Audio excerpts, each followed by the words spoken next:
आज के लेक्चर में हम सीखेंगे सीक्वेंशियल क्राइटेरिया फॉर कंटिन्यूटी और फिर इस क्राइटेरिया का इस्तेमाल करते हुए हम प्रूव करेंगे कि जो डिरिचलेट फंक्शन है वो कंटिन्यूस नहीं है।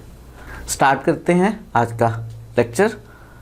सबसे पहले हम थ्योरम की स्टेटमेंट देख लेते हैं कि क्या है सीक्वेंशियल क्राइटेरिया फॉर कंटिन्यूटी क्या है। अगर हमारे पास एक फंक्शन हो f a से r पे, जहाँ पे a r का कोई सबसेट है और c कोई a का पॉइंट हो, तो फंक्शन इस पॉइंट c पर कंटिन्यूस होगा। डोमेन के पॉइंट c पर फंक्शन कंटिन्यूस होगा इफ़ एंड ओनली इफ़। और इफ़ एंड ओनली इफ़ के बाद दूसरी कंडीशन क्या है, हर सीक्वेंस xn जो a में हो और वो सीक्वेंस xn जो c को कन्वर्ज करती हो, तो सीक्वेंस जो f ऑफ xn है वो f ऑफ c को कन्वर्ज करे। दो स्टेटमेंट्स हैं इस थ्योरम में, दोनों स्टेटमेंट्स के दरमियान इफ़ एंड ओनली इफ़ है। एक स्टेटमेंट ये है कि फंक्शन कंटिन्यूस है डोमेन के पॉइंट c पे, और दूसरी स्टेटमेंट ये है कि जब भी आप कोई ऐसी सीक्वेंस xn a में लें जो c को कन्वर्ज करती हो, तो जब आप f की मदद से सीक्वेंस fxn बनाएं तो fxn fc को कन्वर्ज करें। और आपको याद है जब भी दो स्टेटमेंट्स में इफ़ एंड ओनली इफ़ होता है तो एक दफ़ा फर्स्ट स्टेटमेंट को सपोज करके सेकंड स्टेटमेंट प्रूफ किया करते हैं और फिर एक दफ़ा सेकंड स्टेटमेंट को सपोज करके फर्स्ट स्टेटमेंट प्रूफ किया करते हैं। इस थ्योरम के अंदर हमें इस्तेमाल करना है कंटिन्यूटी का और हमें इस्तेमाल करना है सीक्वेंस की कन्वर्जेंस का।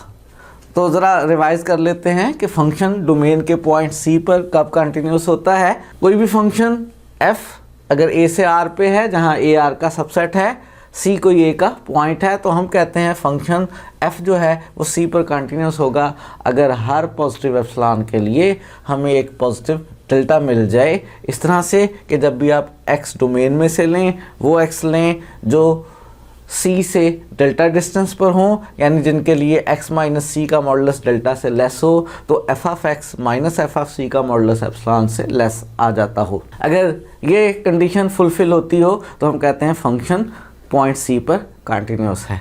अब सीक्वेंशियल क्राइटेरिया हम भला क्यों बना रहे हैं? सीक्वेंशियल क्राइटेरिया हम इसलिए बना रहे हैं कि किसी भी फंक्शन की कंटिन्यूटी चेक करते हुए हमेशा इतना आसान नहीं होता कि आप बाय डेफिनेशन जो है उसको चेक कर पाएँ कि वो c पे कंटिन्यूस है या नहीं। हम किसी भी फंक्शन की किसी पॉइंट c के ऊपर कंटिन्यूटी चेक करने के लिए इस्तेमाल किया करेंगे सीक्वेंशियल क्राइटेरिया का। और कैसे इस्तेमाल किया करेंगे? हम जब भी कोई सीक्वेंस xn डोमेन में से लें जो c को कन्वर्ज करती हो और उसके corresponding sequence f of xn अगर f ऑफ c को कन्वर्ज कर जाए, तो हम कहा करेंगे फंक्शन c पे कंटिन्यूस है। लेकिन सीक्वेंशियल क्राइटेरिया का इस्तेमाल तो बाद में करेंगे, पहले इसको भी हम प्रूफ करेंगे। और ज़रा रिवाइज कर लेते हैं कि कन्वर्जेंट सीक्वेंस किसको कहते हैं। हम कहते हैं रियल नंबर्स की एक सीक्वेंस xn एक रियल नंबर x को कन्वर्ज कर रही है अगर हर पॉजिटिव एप्सिलॉन के लिए आपको मिल जाए एक नेचुरल नंबर n0 के xn माइनस x का मॉडुलस एप्सिलॉन से लेस हो उन तमाम n के लिए जो n0 से ग्रेटर इक्वल हैं। ये तो बात हो गई सीक्वेंस के कन्वर्जेंट होने की, और ये बात हो गई फंक्शन के कंटिन्यूस होने की। इनका इस्तेमाल करते हुए हम थ्योरम का प्रूफ स्टार्ट करने लगे हैं और फर्स्ट स्टेटमेंट से सेकंड स्टेटमेंट प्रूफ करने लगे हैं। यानी हम सपोज करने लगे हैं कि फंक्शन c पर कंटिन्यूस है और प्रूफ करने लगे हैं कि जब भी हम ऐसी सीक्वेंस xn लेंगे जो c को कन्वर्ज करेगी, तो फिर f ऑफ xn को f ऑफ c को कन्वर्ज करना चाहिए। हम बात कर रहे हैं इस वक्त कि फंक्शन f जो है वो c पर कंटिन्यूस है। तो according to definition of continuity किसी भी पॉजिटिव एप्सिलॉन के लिए हमें मिल जाएगा एक पॉजिटिव डेल्टा कि जब भी आप x डोमेन में से यानी a में से लेंगे और वो x लेंगे जिनके लिए x माइनस सी का मॉडुलस डेल्टा से लेस है, f of x minus F of C का मॉडुलस एप्सिलॉन से लेस है। ये बात हमने मान ली है, होल्ड कर रही है। प्रूफ क्या करना है? प्रूफ ये करना है कि आपने सीक्वेंस लेनी है xn जो c को कन्वर्ज करे, यानी जिसके लिए ये कंडीशन सेटिस्फाई होती हो, और f of xn f of c को कन्वर्ज करेगी। ये बात हमने प्रूफ करनी है। सीक्वेंस ए में से लेनी है एक्सन, ऐसी सीक्वेंस लेनी है कि एक्सन जो है वो सी को कन्वर्ज करे, ये बात हमने मान लेनी है। और हमने बात प्रूफ क्या करनी है, हमने प्रूफ ये करना है कि जो सीक्वेंस एफ ऑफ एक्सन है वो सीक्वेंस एफ ऑफ सी को कन्वर्ज कर रही है, ये बात हमने प्रूफ करनी है। और इस्तेमाल किस चीज़ का करना है, इस्तेमाल करना है इस कंडीशन का। तो ले रहे हैं हम कोई सी सीक्वेंस एक्सन जो डोमेन में यानी ए में है और वो सीक्वेंस एक्सन जो सी को कन्वर्ज कर रही है। कन्वर्जेंट सीक्वेंस की डेफिनेशन के मुताबिक हर पॉजिटिव एप्सिलॉन के लिए मुझे एक नेचुरल नंबर n नॉट मिलेगा कि ये कंडीशन सेटिस्फाई होगी। ये कंडीशन हर पॉजिटिव एप्सिलॉन के लिए सेटिस्फाई हो रही है। मैंने एक ऐसे एप्सिलॉन के लिए लेनी है कि जब मैं एक्सन माइनस एक्स के मॉडुलस को एप्सिलॉन से लेस लूँ तो प्रूव कर पाऊँ कि F of x n minus F of C का मॉडुलस एप्सिलॉन से लेस है। वो ख़ास एप्सिलॉन मुझे चूज़ करना होगा और मैं वो एप्सिलॉन चूज़ करूँगा ये वाला डेल्टा। जब x माइनस सी का मॉडुलस डेल्टा से लेस से होगा तो F of x minus F of C का मॉडुलस एप्सिलॉन से लेस हो जाएगा। और चूँकि एक्सन माइनस सी के मॉडुलस को हर पॉजिटिव एप्सिलॉन से छोटा किया जा सकता है तो मैं एक्सन माइनस सी के मॉडुलस को इस डेल्टा से लेस कर रहा हूँ। तो इस पॉजिटिव डेल्टा के लिए जो मुझे इस पॉजिटिव एप्सिलॉन के कॉरस्पॉन्डिंग मिला है एक नेचुरल नंबर n नॉट मिलेगा किस खूबी के साथ कि एक्सन माइनस सी का मॉडुलस डेल्टा से लेस होगा उन तमाम n के लिए जो n नॉट से ग्रेटर और इक्वल हैं। एक्सन माइनस सी का मॉडुलस डेल्टा से लेस हो गया। प्रूफ क्या करना है, प्रूफ करना है कि F of x n minus F of C का मॉडुलस एप्सिलॉन से लेस है और इसका इस्तेमाल करना है। और ये वन क्या कहती है कि जब भी x डोमेन में से लें और x माइनस सी का मॉडुलस डेल्टा से लेस लें तो F of x minus F of C का मॉडुलस एप्सिलॉन से लेस होता है। ये जो एक्सन है ये सारे हमारे पास a में हैं। क्यों a में है, क्योंकि हमारी सीक्वेंस a में है, एक्सन a में है और एक्सन माइनस सी का मॉडुलस डेल्टा से लेस है। तो अकॉर्डिंग टू दिस हमारे पास F of x n minus F of C का मॉडुलस जो है वो एप्सिलॉन से लेस होगा उन तमाम n के लिए जो n नॉट से ग्रेटर और इक्वल हैं। यही बात हम प्रूव करना चाहते थे। हमने कोई सा पॉजिटिव एप्सिलॉन लिया था, हमने ढूंढ लिया एक नेचुरल नंबर n नॉट के F of x n minus F of C का मॉडुलस एप्सिलॉन से लेस है उन तमाम n के लिए जो n नॉट से ग्रेटर और इक्वल हैं। नतीजा निकल आया कि जब भी एक्सन सीक्वेंस आप ए में लेते हैं वो वाली जो सी को कन्वर्ज करती है तो एफ ऑफ एक्सन जो है वो एफ ऑफ सी को कन्वर्ज करती है। यही बात प्रूफ करना चाहते थे। हमने मान लिया था कि फंक्शन सी पर कंटिन्यूस है। हमने प्रूफ कर लिया कि जब भी एक्सन सीक्वेंस ए में लेते हैं वो वाली जो सी को कन्वर्ज करती है तो F of x n F of C को कन्वर्ज किया करती है। हमने पहली स्टेटमेंट को ट्रू मान के दूसरी स्टेटमेंट को ट्रू प्रूफ कर लिया। अब कन्वर्सली प्रूफ करना चाहेंगे और अब हम सेकंड स्टेटमेंट को ट्रू मान के फर्स्ट स्टेटमेंट प्रूफ करना चाहते हैं। और डायरेक्ट प्रूफ करने के बजाय हम यहाँ इस्तेमाल करने लगे हैं कंट्रापॉजिटिव का। कंट्रापॉजिटिव स्टेटमेंट क्या हुआ करती है, कंट्रापॉजिटिव स्टेटमेंट ये होती है कि अगर आपने प्रूफ ये करना है कि P इम्प्लाइज Q, आप इसकी कंट्रापॉजिटिव स्टेटमेंट बना लें नॉट Q को ट्रू मान के नॉट P को प्रूफ कर लें। तो बजाय इसके कि मैं सेकंड स्टेटमेंट को ट्रू मान के फर्स्ट स्टेटमेंट को प्रूफ करूं, मैं कंट्रापॉजिटिव इस्तेमाल कर रहा हूं। कंट्रापॉजिटिव स्टेटमेंट प्रूव ऐसे करेंगे कि मान लेंगे कि फंक्शन कंटिन्यूस नहीं है। क्या मान लेंगे, फंक्शन कंटिन्यूस नहीं है और साबित ये करेंगे कि एक्सन अगर सी को कन्वर्ज कर रही है तो F of x n F of C को कन्वर्ज नहीं कर रही है। इसके उलट मानेंगे, इसके उलट प्रूफ करेंगे। उलट मानने का मतलब है मानेंगे कि फंक्शन कंटिन्यूस नहीं है। तो ट्रू मानने लगे हैं कि फंक्शन कंटिन्यूस नहीं है। अब कंटिन्यूस ना होने का क्या मतलब है, फंक्शन के कंटिन्यूस ना होने का मतलब है इसके उल्ट बात है। इसके उल्ट बात यह है कि फॉर एवरी एप्सिलॉन की बजाय हम कहेंगे कि देयर एग्जिस्ट एन एप्सिलॉन।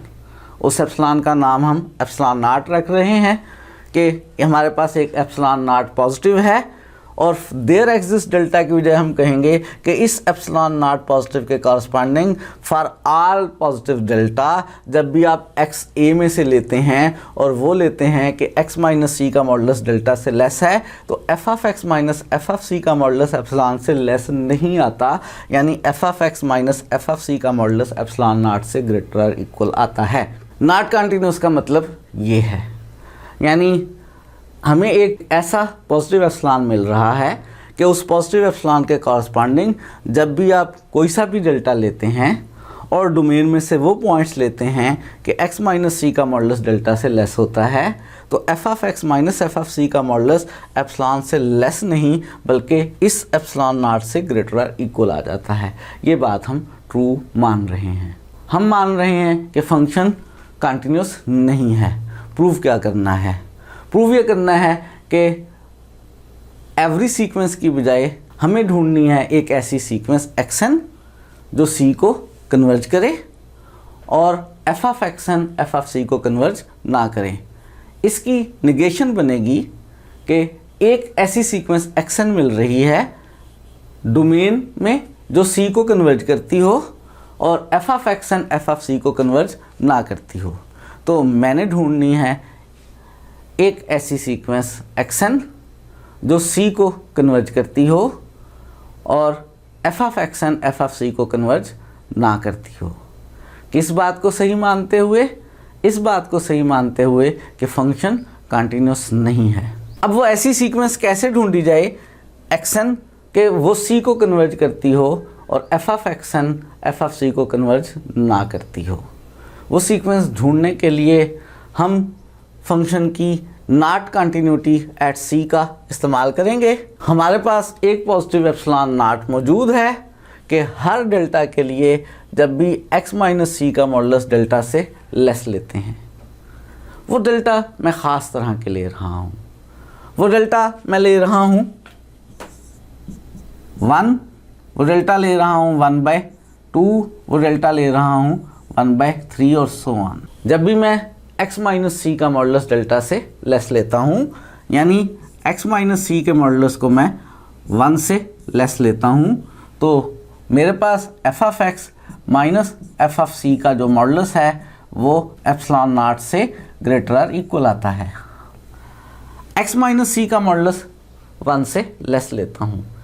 ऐसे मेरे पास डोमेन में बहुत सारे पॉइंट्स हैं जबकि जब भी मैं x माइनस सी का मॉडुलस डेल्टा से लेस लूँ, f of x minus f of c का मॉडुलस एप्सिलॉन नॉट से ग्रेटर और इक्वल आ रहा है। डेल्टा 1 की दफ़ा जो मैं x a में से लूँगा उस x का नाम मैं x1 रख रहा हूँ। डेल्टा 1/2 की दफ़ा जो x a में से मिलेंगे कि जिनके लिए x माइनस c का मॉडुलस 1/2 से लेस लेकर f of x minus f of c का मॉडुलस एप्सिलॉन नॉट से ग्रेटर और इक्वल आएगा, उस x का नाम मैं x2 रख रहा हूँ। और डेल्टा को 1/3 लेने पे जो x a में से लूँगा कि जिसके लिए x माइनस सी का मॉडुलस डेल्टा से लेस और f of x minus f of c का मॉडुलस एप्सिलॉन नॉट से ग्रेटर और इक्वल होगा, उस x का नाम मैं x3 रख रहा हूँ। जनरली इस तरह से मेरे पास जो सीक्वेंस बन रही है, इस सीक्वेंस के लिए xn माइनस सी का मॉडुलस 1/n से लेस आ रहा है और अगर xn माइनस सी का मॉडुलस 1/n से लेस आ रहा है तो 1/n को तो हम हर पॉजिटिव एप्सिलॉन से लेस कर सकते हैं, यानी xn माइनस सी का मॉडुलस हर पॉजिटिव एप्सिलॉन से लेस आ रहा है। जो xn सीक्वेंस है वो c को कन्वर्ज कर रही है, लेकिन चूंकि उसके कॉरस्पॉन्डिंगली जो हमारे पास f of x1 minus f of c का मॉडुलस एप्सिलॉन नॉट से ग्रेटर और इक्वल आएगा, f of x2 minus f of c का मॉडुलस ग्रेटर और इक्वल टू एप्सिलॉन नॉट आएगा, generally f of xn minus f of c का modulus epsilon naught से greater और इक्वल आएगा, तो f ऑफ xn जो है वो f ऑफ c को कन्वर्ज नहीं करेगी। बस यही कुछ हमने करना है, इसको लिख लेते हैं। हमारे पास एक पॉजिटिव एप्सिलॉन नॉट एग्जिस्ट कर रहा है कि हर नेचुरल नंबर n के लिए जब मैं डेल्टा को 1/n लेता हूँ और xn a से लेता हूँ तो xn माइनस c का मॉडुलस 1/n से लेस लेने पे f of xn minus f of c का मॉडुलस एप्सिलॉन नॉट से ग्रेटर और इक्वल आता है। और इस बात का मतलब ये है कि हमारे पास जो सीक्वेंस एक्सन है वो ए में है और एक्सन सी को कन्वर्ज कर रही है, लेकिन जो सीक्वेंस एफ ऑफ एक्सन है वो एफ ऑफ सी को कन्वर्ज नहीं कर रही है। और यही बात हम प्रूव करना चाह रहे थे।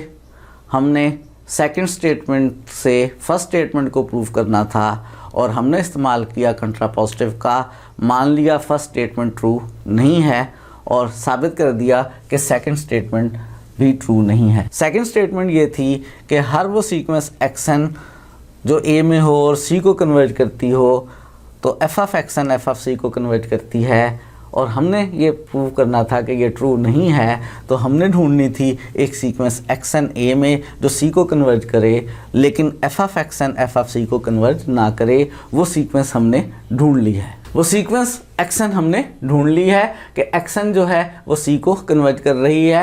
एक्सन माइनस सी का मॉडुलस 1/n से लेस है। अगर 1/n से लेस है तो हम इसको हर पॉजिटिव एप्सिलॉन से लेस कर सकते हैं, यानी एक्सन सी को कन्वर्ज कर रही है, लेकिन F of x n minus F of C का मॉडुलस हर एप्सिलॉन से लेस नहीं आ रहा, एक एप्सिलॉन नॉट से ग्रेटर इक्वल आ रहा है, यानी एफ ऑफ एक्सन जो है वो एफ ऑफ सी को कन्वर्ज नहीं कर रही है। यही हम प्रूफ करना चाहते थे और हमने प्रूफ कर लिया है। इस सीक्वेंशियल क्राइटेरिया की मदद से हम डिसकंटिन्यूटी क्राइटेरिया बना रहे हैं।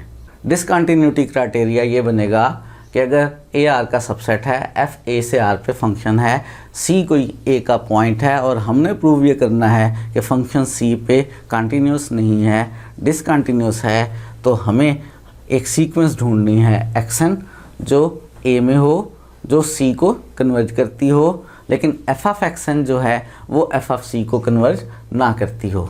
हम फाइंड किया करेंगे एक सीक्वेंस एक्सन ए में इस तरह से कि एक्सन सी को कन्वर्ज करे और एफ ऑफ एक्सन जो है वो एफ ऑफ सी को कन्वर्ज ना करे।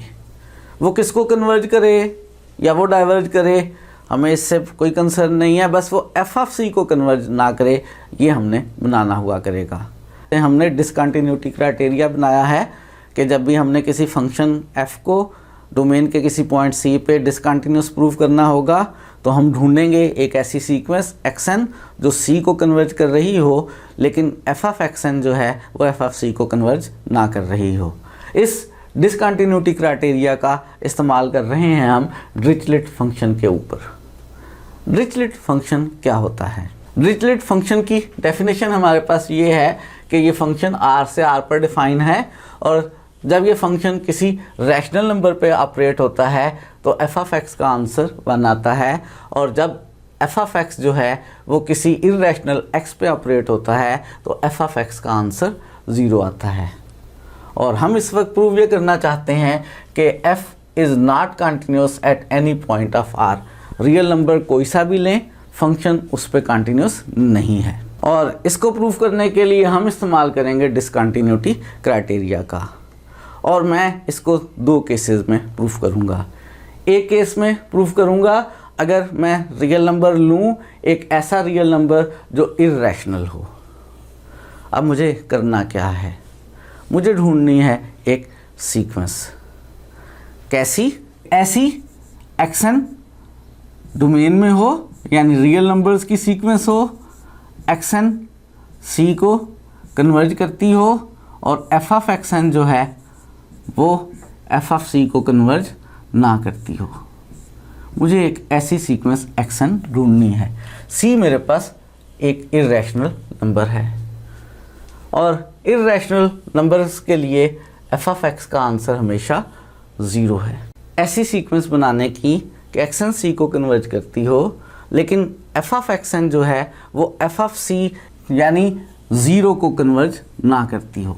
तो अगर मैं ऐसा करूं कि सीक्वेंस एक्सन के जो एलिमेंट्स हैं वो रैशनल नंबर्स लूं, तो रैशनल नंबर्स पे जब f ऑपरेट होगा तो एफ ऑफ एक्सन का आंसर मेरे पास हमेशा 1 बनेगा और 1 वाली सीक्वेंस कभी भी 0 को कन्वर्ज नहीं करेगी। तो मैं ऐसी सीक्वेंस एक्सन लेने लगा हूँ जिसमें रैशनल नंबर्स हों और जो c को कन्वर्ज करती हो। और अगर मुझे ऐसी सीक्वेंस लेनी है जो c को कन्वर्ज करती हो तो बेसिकली अगर मैं ऐसा प्रूव कर लूँ कि एक्सन माइनस सी का मॉडुलस 1/n से लेस है, अभी थोड़ी देर पहले भी मैंने इस बात का इस्तेमाल किया था कि अगर xn माइनस सी का मॉडुलस 1/n से लेस है तो इसे हर एप्सिलॉन से छोटा बनाया जा सकता है, और इसका मतलब है xn सीक्वेंस c को अप्रोच कर रही है। xn माइनस सी को 1/n से लेस लेने का मतलब है कि xn माइनस सी को 1/n से लेस लिया जाए और -1/n से ग्रेटर लिया जाए, और इसका मतलब है कि बेसिकली xn को लेस लिया जाए c प्लस 1/n से और ग्रेटर लिया जाए c माइनस 1/n से। और xn कैसे नंबर्स हों, हम डिसाइड कर चुके कि हम xn लेंगे रैशनल नंबर्स। अगर मैं ऐसे रैशनल नंबर्स लूँ कि xn जो हैं वो c माइनस 1/n और c प्लस 1/n के दरमियान हों, तो उन रैशनल नंबर से बनने वाली सीक्वेंस c को कन्वर्ज करेगी। लेकिन जब उन रैशनल नंबर्स पे हम f ऑपरेट करेंगे तो f ऑफ xn जो है वो रैशनल नंबर्स के लिए हमेशा 1 के इक्वल आएगा, और जो सीक्वेंस f ऑफ xn बनेगी वो कांस्टेंट सीक्वेंस 1 बनेगी, और वो f ऑफ c 0 के बराबर है, उसको कन्वर्ज नहीं कर रही होगी। तो यही काम हम करने लगे हैं। हमें मालूम है कि हर दो रियल नंबर्स के दरमियान एक रैशनल नंबर मौजूद होता है, तो हर नेचुरल नंबर के लिए मैं दो real number c plus 1/n और c माइनस 1/n के दरमियान एक रैशनल नंबर Rn ले रहा हूँ। हमारे पास रैशनल नंबर Rn है जो c माइनस 1/n और c प्लस 1/n के दरमियान है, और यहाँ से हम through out the inequality c को माइनस कर लें तो Rn minus c minus 1/n और 1/n के दरमियान है। इसका मतलब है Rn माइनस c का मॉडुलस 1/n से लेस है, और इसका मतलब है कि जो सीक्वेंस Rn है वो हमारे पास रियल नंबर्स की सीक्वेंस है और ये c को कन्वर्ट कर रही है। ये सीक्वेंस के सारे एलिमेंट्स रैशनल नंबर हैं, लेकिन अगर रैशनल नंबर है तो हम कह सकते हैं कि ये सीक्वेंस ऑफ रियल नंबर्स है। हमें सीक्वेंस चाहिए थी डोमेन में, तो ये मेरे पास डोमेन में एक सीक्वेंस है Rn की जो कि c को कन्वर्ज कर रही है। जब हम इससे f ऑफ Rn बनाते हैं, चूँकि हर Rn जो है वो एक रैशनल नंबर है, तो f ऑफ Rn का आंसर 1 आता है, और ये f ऑफ Rn जो है वो f ऑफ c जो कि 0 है उसको कन्वर्ज नहीं कर रही है। c हमारे पास जो है वो कैसा नंबर है, इर्रेशनल नंबर है, और इर्रेशनल नंबर के लिए f ऑफ c का आंसर हमारे पास 0 आएगा। f ऑफ Rn हमारे पास सीक्वेंस बन रही है जिसकी हर टर्म 1 है, ये सीक्वेंस 1 को कन्वर्ज कर रही है, ये 0 को यानी f ऑफ c को कन्वर्ज नहीं कर रही। तो हमने ढूंढ ली है किसी भी इर्रेशनल नंबर c के लिए एक सीक्वेंस Rn जो कि हमारे पास R की सीक्वेंस है जो कि C को कन्वर्ज कर रही है, और f ऑफ Rn जो है वो f ऑफ C को कन्वर्ज नहीं कर रहा है। इसका मतलब है हमारे पास जो फंक्शन f है वो डिसकंटिन्यूअस है किसी भी इर्रेशनल नंबर के लिए। ये हमने किसी भी इर्रेशनल नंबर पे प्रूव कर लिया कि फंक्शन कंटिन्यूअस नहीं है, डिसकंटिन्यूअस है। और अब हम प्रूव करना चाहेंगे रैशनल नंबर्स के लिए। हम कोई सा रैशनल नंबर C ले रहे हैं। हम अब रैशनल नंबर c को कन्वर्ज करती हुई सीक्वेंस लेंगे कि सीक्वेंस xn c को कन्वर्ज करे, लेकिन f ऑफ xn जो है वो f ऑफ c को कन्वर्ज ना करे। अगर हम c को रैशनल नंबर ले रहे हैं तो f ऑफ c जो है वो हमारे पास 1 है। हम चाहेंगे कि जो सीक्वेंस है हमारे पास f ऑफ xn वो हमारे पास 0 बने, यानी xn लें हम इर्रेशनल नंबर्स। इर्रेशनल नंबर्स के लिए f ऑफ xn का आंसर 0 आएगा, और जो f ऑफ c है चूँकि इस वक्त हम c ले रहे हैं रैशनल नंबर, उसका आंसर 1 आएगा, और f ऑफ xn जो कि कांस्टेंट सीक्वेंस है 0 वो 1 को कन्वर्ज नहीं करेगी। सीक्वेंस मुझे ढूंढनी है इर्रेशनल नंबर्स की। क्या हर दो रियल नंबर्स के दरमियान इर्रेशनल नंबर मौजूद होता है? जी बिल्कुल मौजूद होता है। हर दो रियल नंबर्स के दरमियान रैशनल नंबर भी होता है और हर दो रियल नंबर्स के दरमियान इर्रेशनल नंबर भी होता है। मैं हर नेचुरल नंबर n के लिए दो real numbers c minus 1/n और c प्लस 1/n के दरमियान इस दफ़ा ले रहा हूँ एक इर्रेशनल नंबर। ठीक है, ऐसा किया जा सकता है। हर दो रियल नंबर्स के दरमियान इर्रेशनल नंबर भी लिया जा सकता है। और इस इर्रेशनल नंबर का नाम मैं आर एन प्राइम रख रहा हूँ। हर नेचुरल नंबर n के लिए मुझे irrational number R N prime मिलेगा। किस तरह का कि आर एन प्राइम मौजूद होगा c minus one over N और c plus one over N के दरमियान थ्रू आउट द इनइक्वालिटी।